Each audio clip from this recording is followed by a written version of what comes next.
Hey y'all, it's Kristen from our Donnie Farm, and we are heavy into spring cleanup here.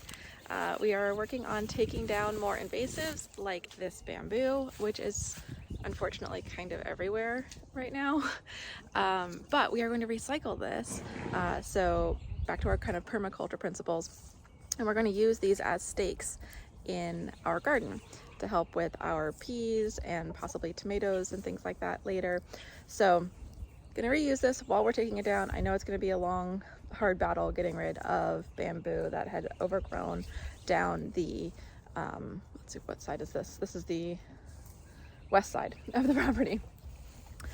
Also, we're kind of wanting to introduce which was not my plan, but emerging food forest pathway.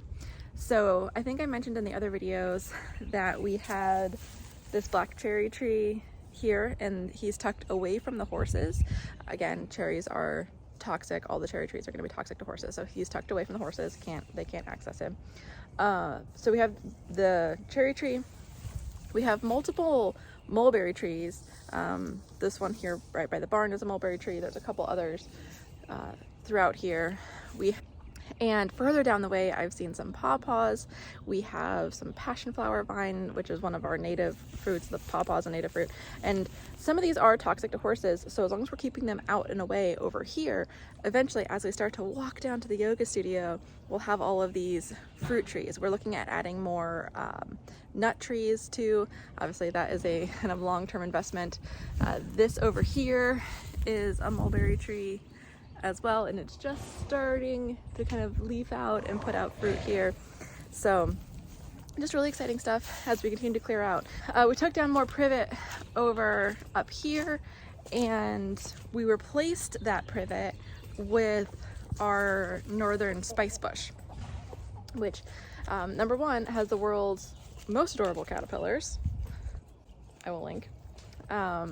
And like I said, we're just working on taking down the privet that was in this area. It was going to be a long battle removing privet, but the best way to get into it is to just get into it, right?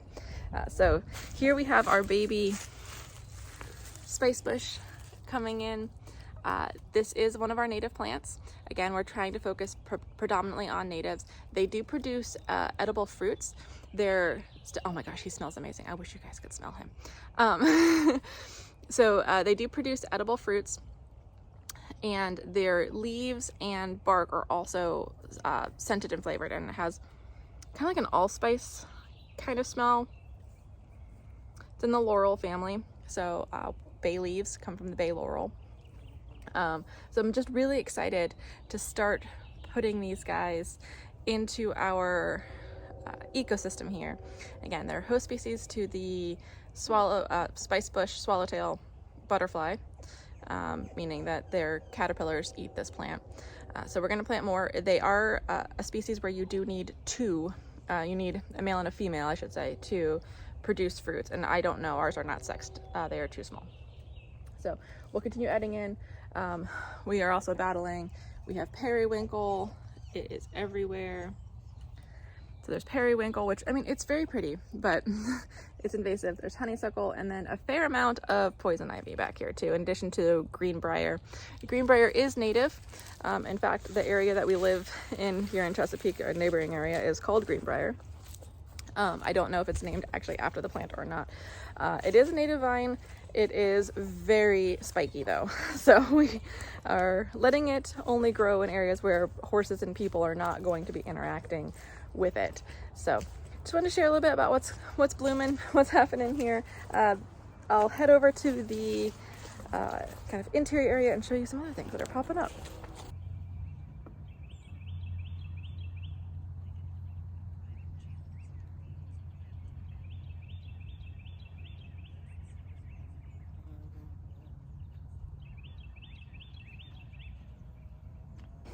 Hey y'all, we have jumped ahead a couple of days because, well, that's how life on a farm is. But I did want to continue doing a little bit of a tour, showing you what is blooming. We are still, don't worry, we're still in early spring. So let's hop out there and see what's happening on the farm. So like I said, it's been a couple of days, And our spice bush that we planted in the last video, or earlier in this video, is really popping off. So we have lots of new growth happening here. He's gotten actually a lot taller, and I am just super excited that these guys are seemingly happy and healthy in their environment. I think a couple of videos ago I talked about the fact that I tend to lose plants, and we're doing a lot of invasive removal right now. So we are marking them, and we are using our step-in post to do that. So this is just showing us where this guy is planted. So as we start taking out all this privet behind the plant to open all this area up and allow some sun along with the shade cover, that we don't accidentally weed whack him or take him out. Over on my track, I mark the plants so that I don't cover them in compost and lose them. I did lose a bee balm that way, so we're gonna have to replant that. But super stoked at how good this little spice bush is doing. Can't wait to see it grow, support a bunch of wildlife, flower, harvest some of the leaves for tea, all that fun stuff. So really excited about that. So I've said before that spring is an awesome time to start to identify trees that are on your property and bushes, because their leaves are unique, their flowering time, their bloom time, all of those things are really identifying features as we're trying to figure out what trees are. And throughout this process, we discovered that we have 2 oak trees, baby oak trees, and they're so cute. Imagine they're a couple years old.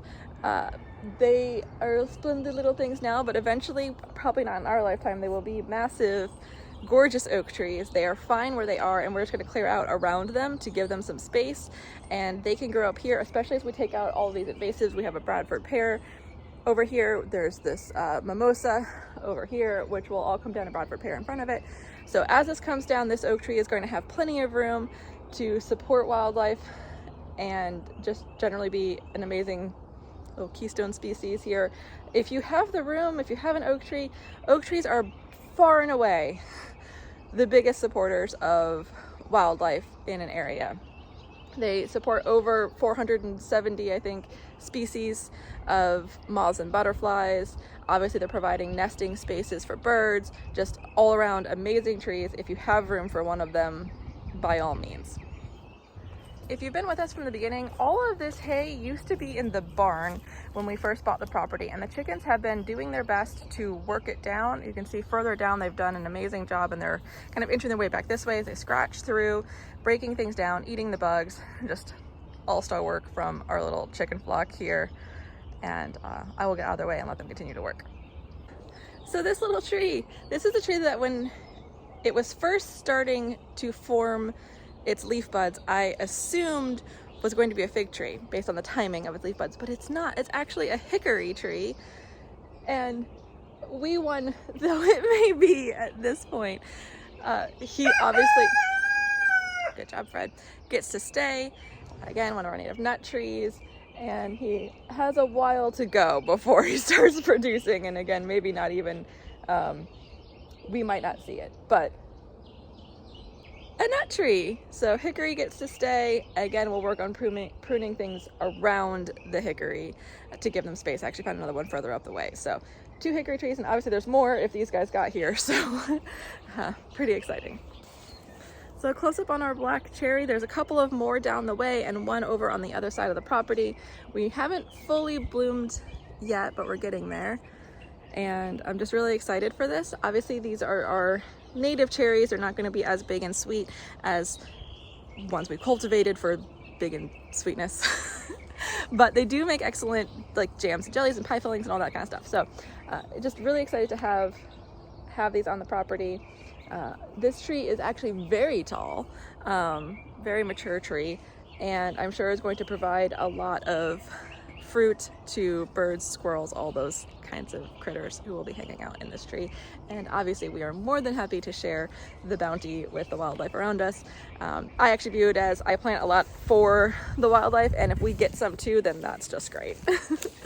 So as we walk down further down this path, this is the big fig tree, and again, pretty tall dude here, also leafing out.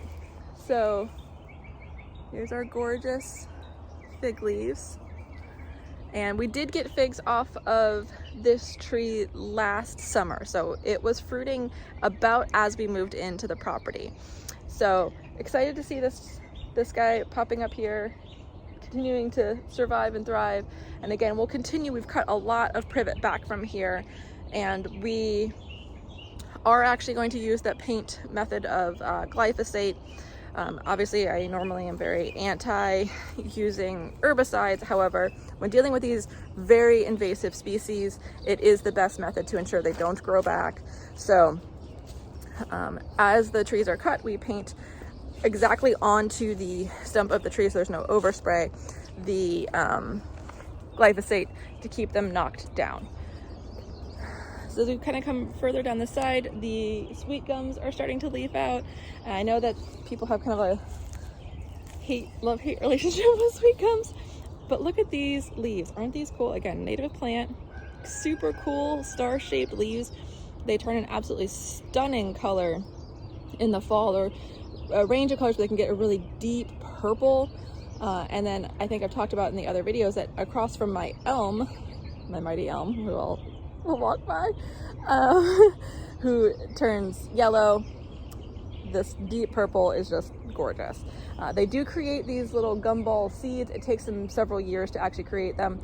I know people can find them annoying, but I think as long as they're tucked away and they're in areas where we're not dealing with those gumballs, we're not worried about people rolling ankles or horses getting them lodged into their feet, which I haven't had a problem with, then I say go for it. I think they're gorgeous trees, fun trees, fast growing, just all around cool trees.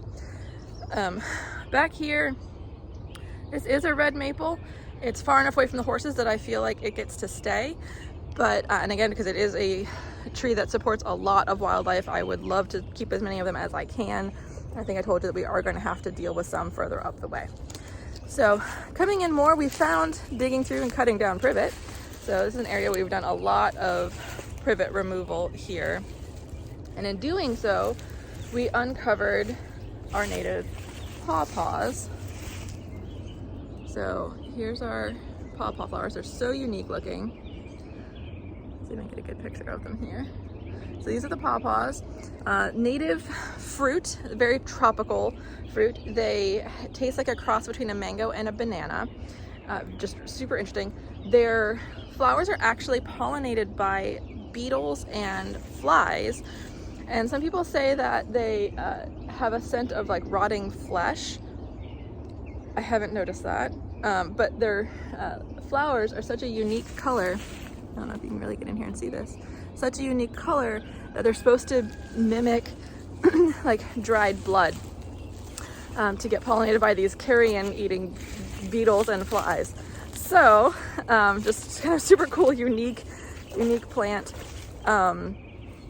Excited to have a couple of them. There's about 4 in varying ages, so I imagine we have more of them around. So wall o privet, which we are still working on cutting down. But let's go check on the babies that we planted earlier this year. Okay, so we've moved over to our rain garden, which is actually kind of dry right now, but as you can tell from the clouds, we are scheduled to get rain today, so things will fill back in, I think. I don't know if you have watched our rain garden video where we planted our mighty elm tree, but it is starting to leaf out, which is just amazing. Look at these gorgeous little leaves here. And we actually are starting to see a little bit of new growth as that's happening. And I know it's going to take some imagination, but imagine this guy in, 10, 15 years as he grows up and arches over with these beautiful arching limbs up over the track to provide some shade for the horses. Just really, really excited to see him starting to grow. So as we walk up, these are baby elder plants. So elder of the elder flower, elderberry, medicinal plant here. These are also toxic to horses. So we're going to make sure that we keep them away from this, but they get to stay for they are native plants. And we are hoping to make some elderflower syrup with these this year. So they get to stay. We'll just work on keeping them down away from the horses. But pretty cool native plant, super beneficial. Obviously a good pollinator plant during the flowering season, and then the berries, which are toxic raw, can be turned into syrups for cough and cold support in the fall. So it's excited to see these guys kind of popping up here.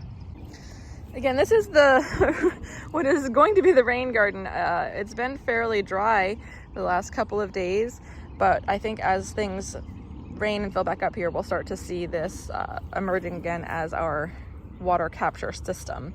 And as we come right, this is our swamp tie, who is also starting to put off new growth. As we can start to see, new little leaves budding off here. Super cool plant. Look at the unique like twig structure of this plant. It's kind of wibbly wobbly, but I think it's just really, really neat. And I don't know if this plant will flower this year or not. It is still pretty young. This is the, one of the struggles with planting lots of small plants is it takes a while for them to actually grow up. Our native inkberry is just up the road here. Also doing really well, starting to put off new little leaves. We will need to have another one of these planted in order for them to fruit, and again, we'll need male and female. These are not sexed, so we're gonna have to just get a couple and see how things go. This is our main compost pile, which I'm hoping the chickens are gonna start working and turning. So our other compost pile, which looked like this a couple of months ago, now, if we come around, looks like that, which looks like fantabulous compost. So part of this was time, part of it is done by heat. We've stacked it very high, and then the chickens came in and were active and turning. Oh my gosh, there's so many little chickadees. I don't know if I can zoom in on them or not. Oh, they flew away. But anyway, this compost looked just like the other one. It was very tall, coming up almost up that fence, and through the process it has been turned into super yummy compost, which is, like I said, ready to head to the garden here soon. Hi, Ellie. So this is a privet tree that we're having issues taking down. Ellie's weighing her options on the honeysuckle versus the hot wire. And the horses had kind of controlled the honeysuckle here, but as spring comes in, it is popping back up. Honeysuckle is non-toxic to horses, but it is invasive, so we are working to remove it. And you can see that the horses are still kind of nibbling along the edges of the track, which I'm fine with. Something else that I've been doing each day is kind of hiding and tucking in some alfalfa around the track for the horses to walk around and look for. So you can see that I tucked some right in here in between the crook here of this log. This is a little remnant, someone obviously found it, but I'm noticing a lot more movement as that high value food gets tucked around. Here's Remy cleaning up some from yesterday that is in this little nook under this log. So I'm just seeing a lot more investigation with that happening. So I highly recommend. Again, we're getting into summer, so I take 1 flake of hay of alfalfa, which is pretty rich, and I split it amongst the 6 horses. And then the horses who need the extra calories get their own flakes of alfalfa by themselves. So it's a nice break for the horses who are on kind of a restricted diet to get something yummy. And again, as long as it's paired with lots of movement, I think it's great.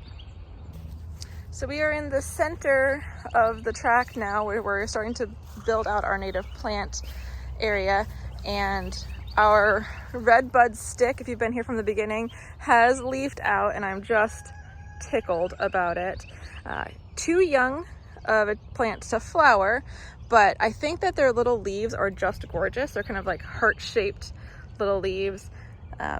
When he does bloom in the future, the flowers are a really pretty pink. So if you're looking for something to replace like a crepe myrtle, I highly recommend these guys.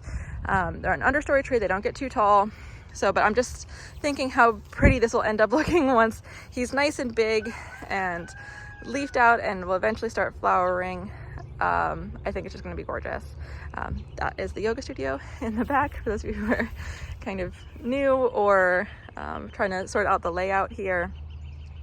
I will say, this middle section is completely enclosed, which means that we're managing the grasses in here currently with a weed whacker.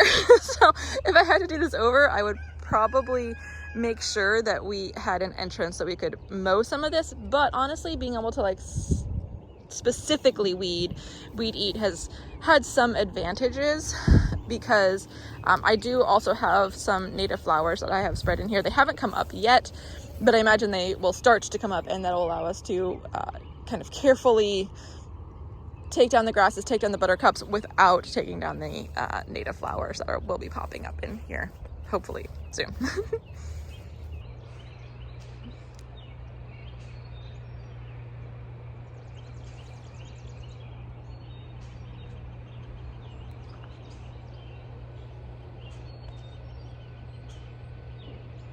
So we're coming back to the back of the property, back of the front track, where our future second lounging area will be installed. Right now, it's not a whole lot to look at, a little bit overgrown area, and they're kind of using it as a bathroom. But eventually, this is going to be a secondary lounging location, which will, if we use our imagination into the future, be shaded by our mighty black willow.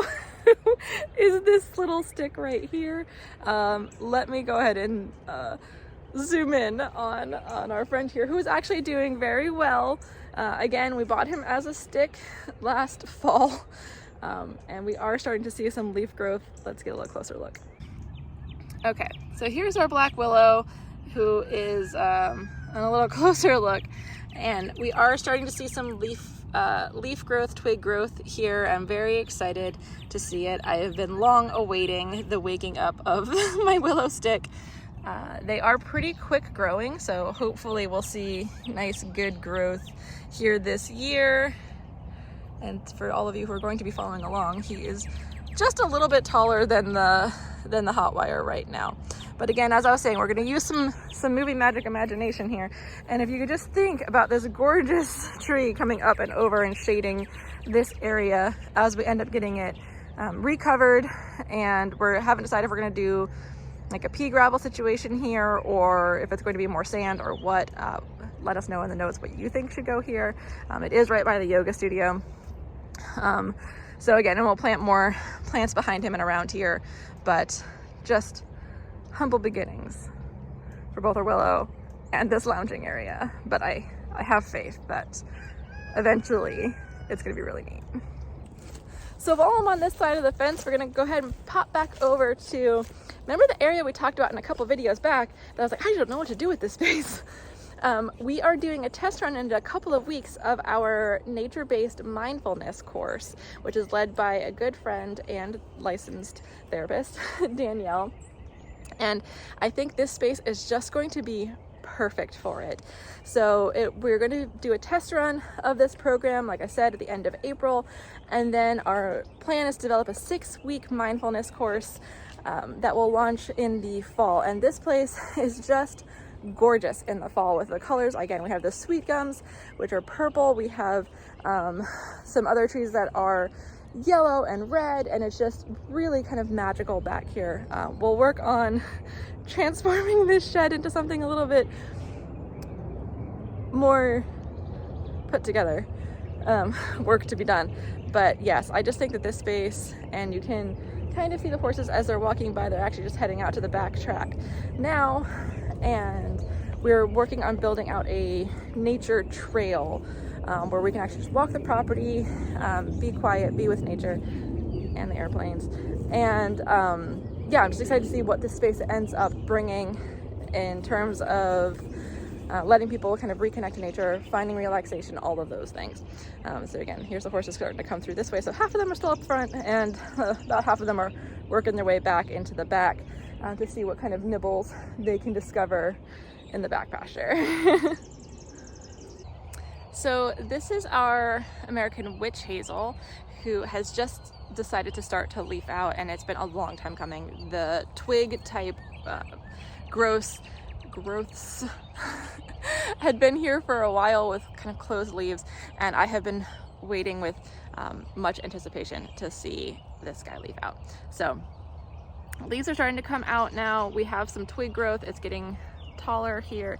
I don't know why there's so many like dead flies on it. This is something I'm gonna have to research and see what's going on here. But anyway, really excited to see this guy grow. This is, again, the witch hazel that is used in like face toners and things like that. So another medicinal plant, native plant, will flower yellow in the fall. Don't quote me, I will double check that fact. I believe in the fall. And I'm excited to see, it is another horse safe plant, so as it grows it will grow pretty tall and wide, and it might actually reach over this fence. We'll have to see exactly how big, but at the worst case, definitely we'll be able to take cuttings for this to provide enrichment for the horses. Just really looking forward to seeing this plant mature. I'm saying that a lot. I'm really looking forward to all of the plants maturing. I don't know if you've gathered that theme from the video. It's an exciting time watching my sticks come back to life, because I had just planted a lot of sticks and now they're plants, and that's very exciting. So coming way down low, we have our very baby sweet spire here. I don't know if this little nugget is going to make it or not, but dang is he cute and is he trying. There is a lot of compost around him, so it's possible that I might need to liberate him a little bit from his little compost nest. It might just be overpowering him a little bit, but I will report back on how Sweet Spire is doing. Another plant that will get nice and big, horse safe, totally fine for the horses to be around it, and should peek out over the fence as things mature. In this particular area, the one who is stealing the show on growth is the viburnum. This is an arrowwood viburnum, who this as a mature plant will get up to 15 feet tall and wide. So definitely will fill in this space. Something to consider when you're buying plants that are this tiny when you first get them is how big will they be at maturity. We know we talked about that about the elm tree and the tai, is that you have to be able to plan for the future when you're getting, again, really tiny sticks. So anyways, this is the arrowwood viburnum. Obviously these are all native plants. Like I said, should get really tall. The leaves on this plant are really cool. I don't know if it's really coming through in the camera how variegated these are, but the tops of the leaves are kind of a deep maroon color, and then the dark green underneath. Just really, really neat plant. They will turn yellow in the fall. They do get big white puffy blooms on them, kind of in the vibe of a hydrangea. If you like hydrangeas, you will probably also like the look of this plant. Obviously we also have native hydrangeas, so if you're looking for hydrangeas, native hydrangeas exist too. But just, yeah, super cool, overachiever, putting out lots of twigs, lots of side growth, just really getting taller. I'm just really excited to see the growth that is happening on this plant as it wakes up. Just further over where we have our marker here, our obedient plant is just starting to kind of wake up. So it's kind of hard to show you what's happening there, just really little growth, but survived the winter, came back, just will start to grow this summer, and then those are fall bloomers.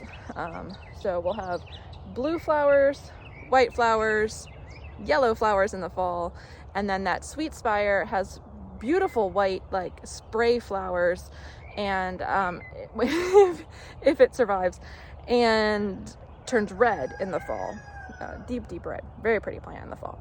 So I think it's kind of interesting to plant for all seasons, making sure that we're trying to get as much interest and wildlife support in all seasons as possible. So let's see what else is going on.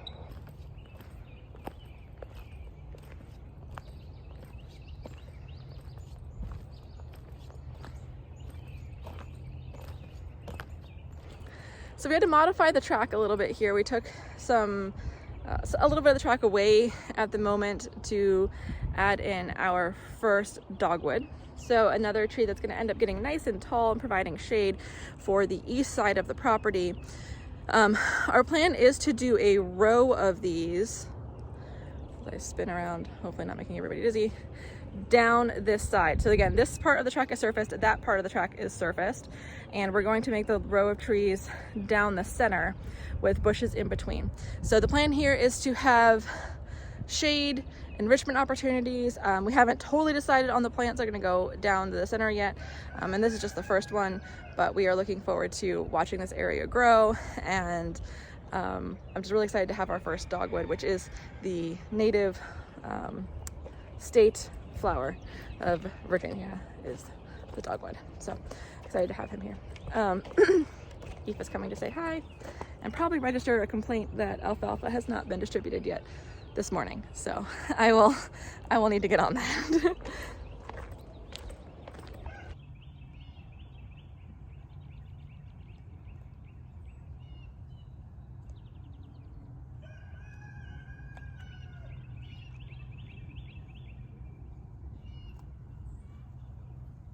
Okay, so the final stop on our little trek tour for early spring is where we have planted our red raspberry for the horses. And again, it's another area where I'm hoping that the plant will actually grow up and over, and the horses are going to be able to nibble on some of the branches.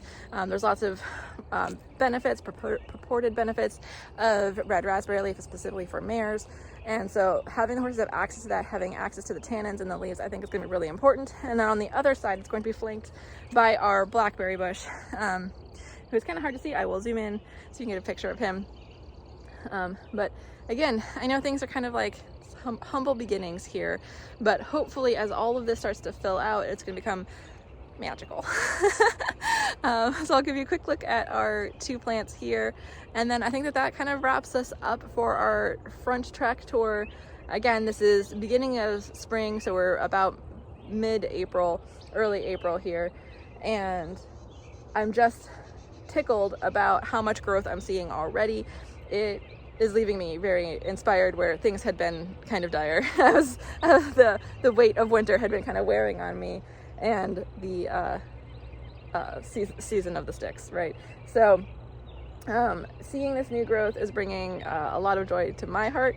I hope that it's giving you some motivation to get out and plant something in your garden on your track. And thanks for staying with me. I hope this helps. I'll see you next time.